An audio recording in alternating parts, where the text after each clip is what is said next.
Namaskar, I have with me Padma Shri Dr. Sudhir Parikh in our weekly show this week with Padma Shri Dr. Sudhir Parikh on ITV Gold. Namaskar, Dr. Parikh, how are you doing? Namaskar everyone.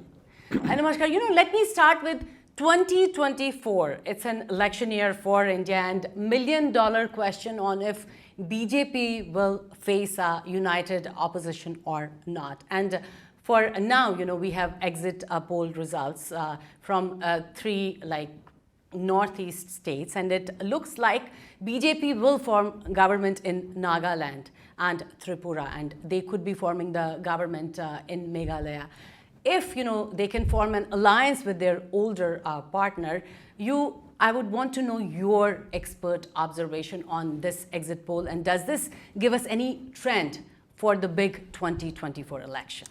Well, I mean, these three states are too small state to judge anything because it's kind of mainly it's a small state, one religion, kind of mainly Christian religion there, and they are part of India, but they were kind of out of not part of the India so-called for many years, so it's different feeling. But I think 2024 BJP will have advantage.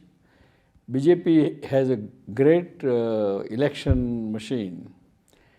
They have all the benefits of being in government, and they have all the and always if a party who is in government gets all kind of financial support from the large corporations. So I think BJP is in a good shape, but this time I think probably the opposition will come together some form, not like one-to-one, but in some form. For example, say for in the southern India, in Tamil Nadu, Kerala, Andhra, Telangana, probably BJP will have a little difficult time, and because they don't have much ground forces. But beyond that, Karnataka, Gujarat, Maharashtra, Madhya Pradesh, all those cow belt states, I think BJP should do good. And I think BJP will probably, or Prime Minister Narendra Modi will probably be Prime Minister third time. I will not be surprised. Wow, wonderful. Dr. Parikh, there is this big drama playing out in the state of Delhi with Deputy Chief Minister Manish Sisodia. He got arrested and then he resigned from his party. So how does this impact Aam Aadmi Party, Kejriwal and future expansion of Aam Aadmi Party?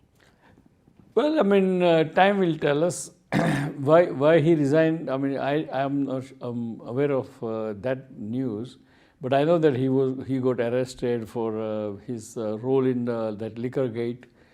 But all this thing is again accusation is one thing and guilty is another thing. So when this kind of legal process starts, I think we should not jump to any conclusion or any judgment because everyone is not guilty till it's proven guilty. So we have to wait and let process unfold by itself and see what happens. But I think he will be back in, I don't know why, I mean, do you know why he resigned from that?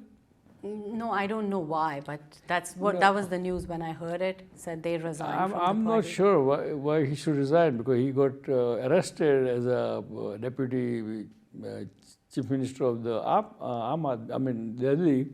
So I'm not sure whether he resigned. At least I don't know. I mean, I'm pretty good at up to date about the thing.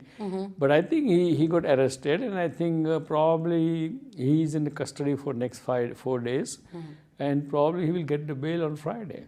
So that's always a process. So it's not a big thing in a sense. And he has to answer all the questions and queries, and as long as he answers those questions and queries, I think he should be okay. Otherwise, he will not be okay, right? So, absolutely. Yeah. So, let's talk about 2024 US presidential elections.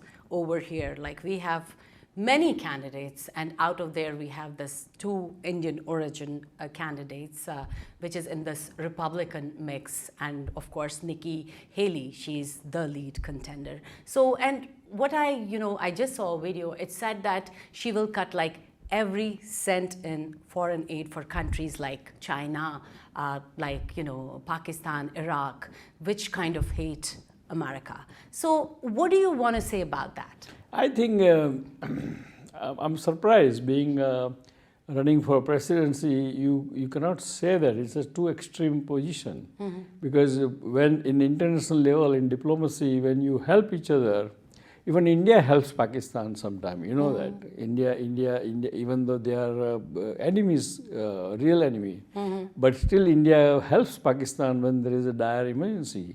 So I think that's not. I don't think that's a very wise statement on her part. I mean, I know Nikki Haley personally. I met her a few times when she was governor. We did a fundraiser for her. So, but let's see if she out of these two Indian candidates, only Nikki Haley is a serious candidate. The other one is not serious candidate. No one knows him. Right. So I think nobody will consider him. And Nikki Haley also, since Donald Trump is running, so I don't think she can get the nomination. So I mean, we can say whatever we want to say, we can clap, we can be excited, but eventually she will not get nomination. She may get vice presidency, but not president nomination, because right now poll tells us that Donald Trump has lead. And in the primary, usually conservative people, I mean, only elderly people, 50 plus vote. Young people never vote usually. And conservative people vote. And so you don't need too many votes. You need only 30-35% of the vote to be winning candidate. So, and right now, I think out of all these 5-6 candidates are running, Donald Trump is number one right now. So my guess is that Nikki Haley is a great candidate, good governor. She was very good governor, but for her to win the Republican nomination, it's uphill challenge. But we wish her best.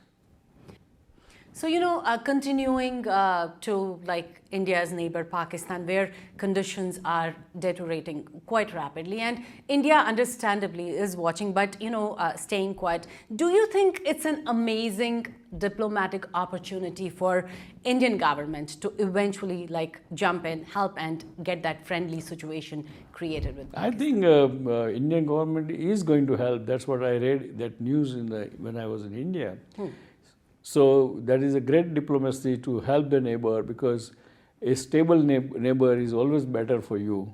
And particularly a neighbor who is a nuclear neighbor, it should be stable rather than desperate for something. So I think India should help Pakistan that way, even though we have a long-standing kind of animosity and competition and but I think India should help. Okay. So, let's talk about the economic conditions. They are getting bad in many places around the world, and we seem to be in slow recession. So, let's start with UK, where grocery stores are kind of rationing, how many vegetables consumers can buy at a time. So, what is this telling us? Like, is it a leading indicator? Well, I think definitely there is a very sticky inflation all over the world, and more in every country, including USA and UK. And interest rate is very high. All the commodities are very valuable, and is going to stay like this. And probably in the third and in my personal reading, in the third and fourth quarter of this year, there will be recession. And I hope it's not a hard recession. If it is hard recession or hard landing, then I think world economy will be kind of upside down in many countries, particularly the countries like developing countries, particularly the Asian countries and so forth. Wonderful. And one question that comes to my mind is everybody is talking about Air India. It recently placed one of the largest, aircraft order across US and France. And I actually watched an interview, Dr. Parikh, of their CEO, where Tata's, they have a great vision to build a world-class airline. But currently, every day, we hear some horror story around Air India. And, of course, this transition and improve will at least take like 18 to 24 months. So do you think will consumers have the patience to help Air India transition? I think it will. Air India will be better. Yesterday only I was watching on YouTube one video on Air India when it started about 75 years ago, and how successful it was under the JRD Tata's chairmanship. And of course, then government of India of the day took over the Air India, made it nationalized in 78, 80, and after that it started going downhill. And because of the few bureaucratic wrong decision, because they divided Air India into Air India and Indian Airlines, and then they cut so many routes, and some government ministers, they gave away those rights of the certain airport landing rights and everything to other airlines. So all this confusion and wrong decisions made Air India go down quite a bit. And one time Air India in 80s, it was a very profitable company. And now when now this again government of India, means Prime Minister Modi, made it sold it to private company again back to Tata Group. It has a humongous debt. What I understand is almost like 600 million or something like that. So I don't know exact number, but it is unbelievable debt. But I think Tata Group has a very good administrative and running business know-how, particularly the airlines. So I think it will turn around. May take a year or two, but it will happen. But do you think the consumers have that kind of patience, Well, I think Air India has one advantage, because most of the consumer, those who are want to go save the time. Air India's schedule is such that it saves 3-4 hours of your time in traveling. Plus, a lot of people somehow they feel home away from home. So I think those advantage, I think it should be okay. People will grumble, but I think that's all it is, So, Dr. Parikh, since you are, of course, a medical doctor, I want to ask you this Pfizer vaccine. It recently has come under a lot of scanner with many critical conditions pointing to the RNA vaccine. So, your advice to us as, laymen, should we be worried, and what precautions, if any, can we take? I don't think the Pfizer vaccine is very effective. It's almost 96% effective. All vaccine has some side effect, because we are in my medical group was a part of the RNA vaccine trial in 2020, March 2020, when the COVID pandemic started.